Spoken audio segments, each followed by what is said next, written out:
में आए कुछ कष्टों से अवगत कराता हूँ, जिनको सुन के तुम कहोगे, अरे हमारे कष्ट तो इनके आगे कुछ भी नहीं है, कुछ भी नहीं है।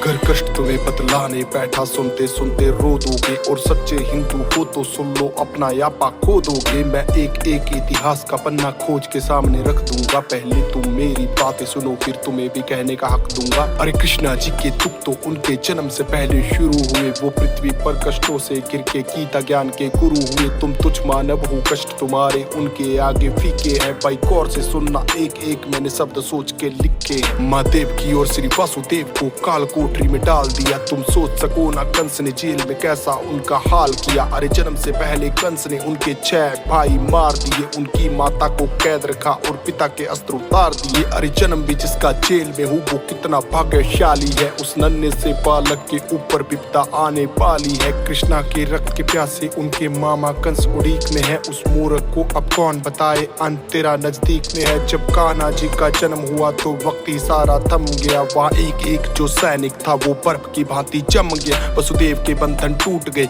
वो सच थे गोकुल जाने को। उनकी माता के पास समय ना एक भी आंसू बहाने को। माता कान्हा को पास में रखती कंस के हाथों मर जाते। पर गोकुल छोड़ के आने के लिए पिता के हाथ भी डर जाते। पर उनको मन समझाना पड़ा, कृष्णा को छोड़ के आना पड़ा। अभी जी भर के माँ देख न पाई, पुत्र को दूर ले जाना पड़ा। कान्हा को मरवाने के लिए माया जाल बिछाया था। कभी पूतना थी आई तो कभी बकासुर भी आया था।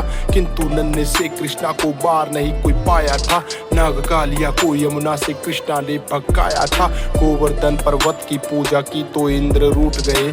उसने आके अहंकार में रौद्र रूप दिखाया था। मूसलाधार वर्षा करके सब पे कहर बिठाया था।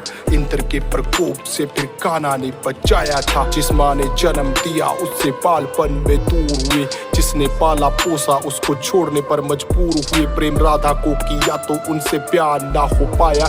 प्रभु के मन में जो था कोई भी समझ न पाया। 14 साल कैद में थे, माता पिता को छुड़ाया। और रोते रोते उनको अपने गले से लगाया। सुदामा मिलने उनको आया, द्वार पालों ने भगाया। उसने खुद को श्री कृष्णा जी का मित्र बताया। सब हंसने लगे उन पे और मजाक भी उड़ाया। कान्हा दौड़े आए, उनको अपने गले से लगाया। और परम मित्र होने का प्रमाण भी दिखाया। उनके चरणों को खुद धोया, उनके पैरों को दबाया। अपने हाथों से सुदामा जी को भोजन भी कराया। उनकी टूटी फूटी झोपड़ी को महल बनाया। उनकी टूटी फूटी झोपड़ी को महल बनाया।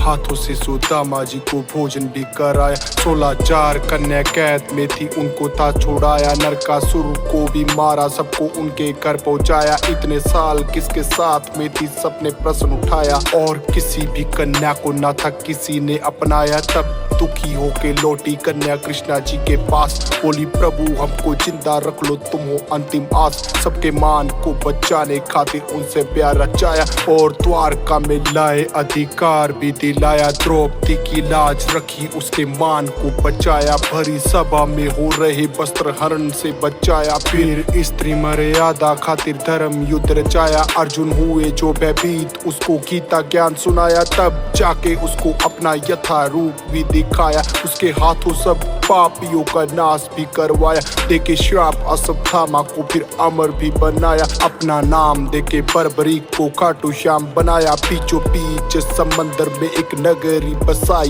बड़े प्यार से बनाई और द्वारका कहलाई। किया कौरवों का नाश, मिला गांधारी से श्राप। उनके श्राप से ही नगरी जाके सागर में समाई। अपनी आंखों से ही होते देखा वंश अपने का नाश। पर चेहरे से ना कृष्णा लागे थोड़े से उदास। जाके जंगल में बैठे सोने लगे, वृक्ष के नीचे दिखे हिरण की भांति खड़ा शिकारी। दूर पीछे उन्हें कर्म करना आता था और धर्म को अपनाया।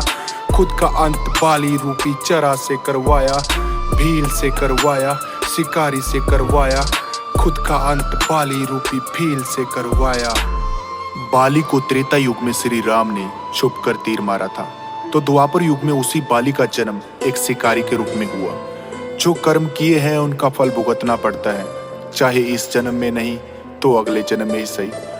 वो दूसरों को धर्म का ज्ञान देते थे तो खुद के लिए कैसे नया नियम बनाते।